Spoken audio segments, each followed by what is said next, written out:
छोटे छोटे 2-3 पैराग्राफ बचे। देखिए अब वही वाला पॉइंट कि contracts where outcome cannot be reliably estimated. मान लो पहला साल कंप्लीट हो गया और हम यही पता नहीं कर पा रहे हैं कि हमको पैसा कितना मिलेगा, कॉन्ट्रैक्ट प्राइस क्लियर ही नहीं है, कुछ बात ही नहीं हुआ। आपने बोला बिल्डिंग बनाना चालू करो, आप मेरे फ्रेंड थे, हम बनाना चालू कर दिए, खर्चा भी मेरा लग गया बहुत सारा, बिल भी रेज कर रहे हैं, आप पे भी कर रहे हो, सब कुछ हो रहा है, लेकिन हमको कॉन्ट्रैक्ट प्राइस अभी तक क्लियर नहीं है। अगर क्लियर नहीं है तो फाइनली मेरे को प्रॉफिट होगा कि लॉस होगा, यही क्लियर नहीं है। अगर ऐसा है तो इंस्टीट्यूट ने बोला कोई प्रॉब्लम नहीं है, outcome cannot be reliably estimated है, ये वाला केस है, आप एक काम करो उतना ही रेवेन्यू पीएल में डाल दो जितना खर्चा इनकर हुआ है। फॉर एग्जाम्पल मान लो 400 हम खर्चा इनकर कर चुके, 600 मेरा और लगने वाला है, 1000 में काम हो जाएगा, लेकिन मेरे को यह नहीं मालूम कि आप हमको पैसा कितना दोगे, बिकॉज कॉन्ट्रैक्ट प्राइस क्लियर ही नहीं है। तो फिर आउटकम तो cannot be reliably estimated, profit loss तो पता ही नहीं चलेगा। तो क्या करें, 400 जब खर्चा पीएल में डालोगे ना, रेवेन्यू भी 400 पीएल में डाल दो, इक्वल इक्वल करके खत्म करो। फिर जब सेकेंड ईयर थर्ड ईयर में आउटकम को आप रिलायबली एस्टिमेट कर पाओगे तो percentage work done cumulative basis पे लगा देना, देयर इज नो प्रॉब्लम। हाँ, यहां पे एक याद रखना कि अगर कोई फोर्सिएबल लॉस है, अलग से आपको पता चल रहा है कि लॉस होने वाला है, तो उसका प्रोविजन बनाना होगा।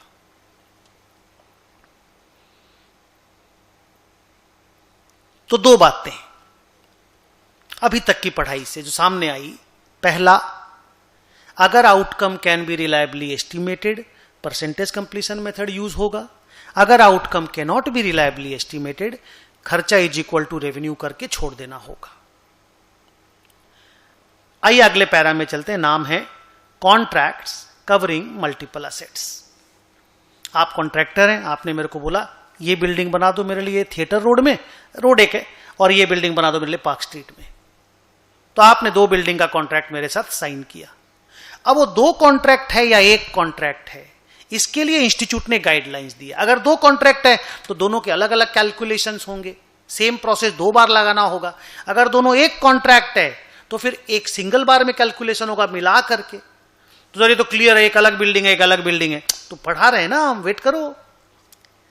इंस्टीट्यूट का बोलना है कि when a contract covers number of assets, each asset should be treated as separate contract if Park Street वाली बिल्डिंग थिएटर रोड वाली बिल्डिंग को सेपरेट तब मानना है अगर separate proposal have been submitted for each asset, customer can accept और reject any individual asset का contract, separate negotiation is required for each asset, cost and revenue for each asset can be identified. अगर ये चारों condition fulfil होता है तब ही हम बोलेंगे ये 2 कॉन्ट्रैक्ट है, अलग अलग है, नहीं तो फिर 1 कॉन्ट्रैक्ट है। अगर एक साथ निगोसिएशन हुआ 1500 करोड़ ले लेना, दोनों बिल्डिंग बना के दे दो, तो फिर कहानी खत्म हो गई ना जी, 2 कॉन्ट्रैक्ट है ही नहीं।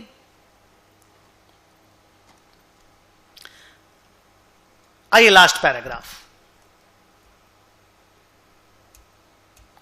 कि एक कॉन्ट्रैक्टर को P&L बना लिया, उसने बैलेंस शीट बना ली, डिस्क्लोजर्स क्या क्या करने पड़ते हैं।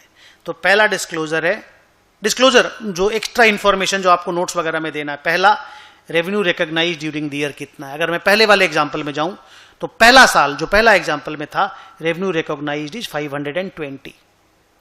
कौन सा मेथड यूज करके परसेंटेज वर्क डन निकाला, तो आंसर इज कॉस्ट कंपैरिजन वाला। क्या एडवांस है, एडवांस वही वाला जो आपको बताए थे। क्या रिटेंशन है, डिस्क्लोजर देना पड़ता है। और एक इंटरेस्टिंग डिस्क्लोजर है gross amount due from customer का। सर इसमें करना क्या है, आपको एक कैलकुलेशन करना है कि कॉस्ट इनकर्ड कितना है, रिकॉग्नाइज्ड प्रॉफिट कितनी है और बिल कितना रेज हुआ है। तो कॉस्ट इनकर्ड आपको मालूम है अलग से, प्रॉफिट कितना पीएल में डाला वो मालूम है, दोनों को ऐड कर दीजिए, और कितना बिल हम रेज कर दिए आपके ऊपर, प्रोग्रेस बिलिंग सिखाया था ना बिल रेज करना, तो वो माइनस कर दीजिए। जो अमाउंट निकलेगा अगर वो पॉजिटिव निकला, मान लो कॉस्ट इनकर्ड है मेरा आपके पीछे 400, प्रॉफिट हम रिकॉर्ड किए, मान लो टोटल प्रॉफिट रिकॉर्ड किए 120, और बिल हम आपके ऊपर अभी तक खड़ा किए, टोटल बिल हम आपके ऊपर रेज किए मान लो 500 का। तो cost incurred plus recognised profit minus progress billing इसका नेट अमाउंट जो 20 आया, this is called gross amount due from customer, ये डिस्क्लोज करना पड़ता है। अगर ये नेगेटिव आता है तो इसको बोलते हैं gross amount due to customer. Notes में ये एक्स्ट्रा डिस्क्लोजर आता है, इसको ध्यान रखना है।